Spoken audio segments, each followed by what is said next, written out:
అమరావతికి జెట్ స్పీడ్తో వెళ్ళొచ్చు. అసలేంటి స్పీడ్ యాక్సెస్ రోడ్? దీంతో కలిగే ప్రయోజనాలు ఏంటో తెలుసా? Hello friends, welcome back to our channel. అమరావతికి ఇక జెట్ స్పీడ్ కనెక్టివిటీ రాబోతోందా? విజయవాడ నుంచి రాజధాని ప్రాంతానికి వెళ్లే వాహనాలకు మరో వేగవంతమైన మార్గం అందుబాటులోకి వచ్చింది. అదే ఈ3 స్పీడ్ యాక్సెస్ రోడ్. ముఖ్యమంత్రి చంద్రబాబు నాయుడు రెండో దశను ప్రారంభించారు. అసలు ఈ స్పీడ్ యాక్సెస్ రోడ్ అంటే ఏంటి? ఇది కేవలం ఒక రోడ్డు మాత్రమేనా? విజయవాడ మంగళగిరి నుంచి అమరావతికి వెళ్లే వారికి ఎంత ఉపయోగపడుతుంది? భవిష్యత్తులో రాజధాని అభివృద్ధికి ఇది ఎందుకు కీలకం? ఇప్పుడు సింపుల్ గా తెలుసుకుందాం. అమరావతి రాజధాని ప్రాంతంలో నిర్మిస్తున్న ప్రధాన రహదారిలో ఈ3 స్పీడ్ యాక్సెస్ రోడ్ చాలా కీలకమైనది. రాజధాని ప్రాంతాన్ని విజయవాడ మంగళగిరి వైపు ఉన్న ప్రధాన రహదారులతో అనుసంధానం చేయడం దీని ప్రధాన ఉద్దేశం. మొత్తం సుమారు 21.77 కిలోమీటర్ల పొడవున ఈ రహదారిని అభివృద్ధి చేస్తూ ఉన్నారు.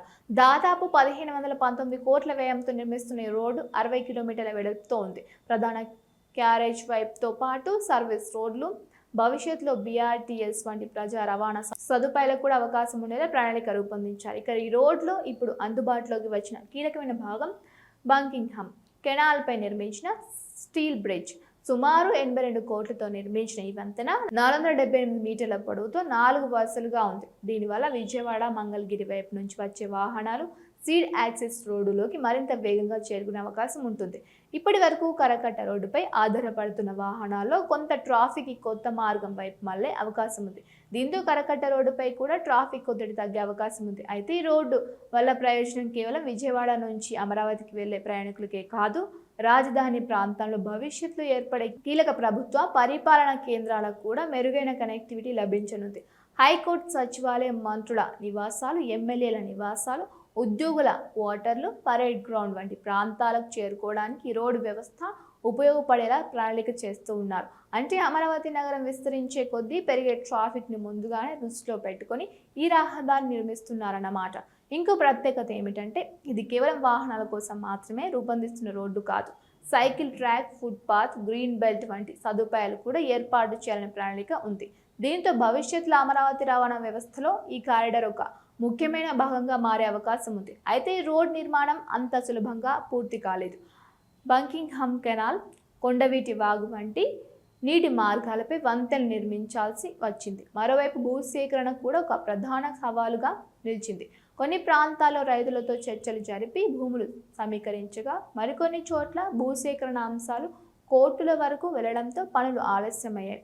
సమస్యలు పరిష్కారం కావడంతో ఇప్పుడు నిర్మాణ పనులు వేగం పుంజుకున్నాయి. ఇక అమరావతి అభివృద్ధి విషయంలో చంద్రబాబు ప్రారంభోత్సవం సందర్భంగా రైతుల పాత్రను కూడా ప్రత్యేకంగా ప్రస్తావించారు. రాజధాని కోసం రైతులు ల్యాండ్ పూలింగ్ ద్వారా పెద్ద ఎత్తున భూములు ఇచ్చారని చెప్పారు.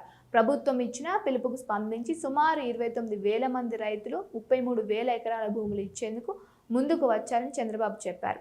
అమరావతి నిర్మాణంలో రైతులకు భాగస్వాములను చేయడమే ల్యాండ్ పూలింగ్ ఉద్దేశమని వివరించారు. అమరావతిని కేవలం ప్రభుత్వ కార్యాలయాల నగరంగా కాకుండా ఆధునిక మౌలిక వసతులతో ప్రపంచ స్థాయి నగరంగా అభివృద్ధి చేయాలన్నది ప్రభుత్వ లక్ష్యమని చంద్రబాబు చెప్పారు.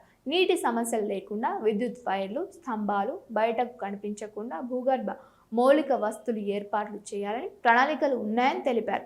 గ్యాస్ సహా ఇతర యూటిలిటీలను కూడా భూగర్భంలోనే ఏర్పాటు చేసే విధంగా అభివృద్ధి చేయాలని భావిస్తున్నట్లు చెప్పారు. అలాగే అమరావతిని గ్రీన్ సిటీగా, పర్యావరణ రహిత నగరంగా తీర్చిదిద్దాలన్న లక్ష్యం ఉందని వివరించారు.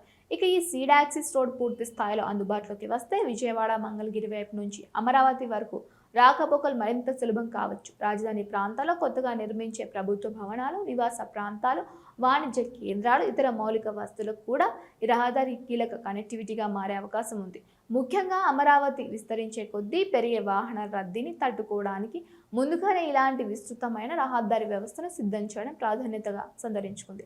మొత్తంగా చూస్తే సీడ్ యాక్సిస్ రోడ్ అంటే విజయవాడ నుంచి అమరావతికి మరో రోడ్డు మాత్రమే కాదు, భవిష్యత్తు రాజధాని రవాణా వ్యవస్థకు ఇది ఒక ప్రధాన వెన్నుముకగా మారే అవకాశం ఉంది. రెండో దశ అందుబాటులోకి రావడంతో ఇప్పుడు కనెక్టివిటీ మరింత మెరుగుపడుతోంది. మిగిలిన దశలు పూర్తయితే విజయవాడ మంగళగిరి వైపు నుంచి అమరావతి కీలక ప్రాంతాలకు రాకపోకలు మరింత వేగవంతం కావచ్చు. అయితే పూర్తి కారిడార్ అందుబాటులోకి వచ్చిన తర్వాత దీని అసలు ప్రభావం ఎంత ఉంటుందో స్పష్టంగా తెలుస్తోంది. అమరావతి నిర్మాణం వేగం పుంజుకుంటున్న నేపథ్యంలో రోడ్లు, వంతెనలు, భూగర్భ మౌలిక వస్తువులు, గ్రీన్ సిటీ ప్రణాళికలు కలిపి రాజధాని రూపురేఖలను ఎలా మార్చబోతున్నాయనేదే ఇప్పుడు ఆసక్తికరంగా మారింది.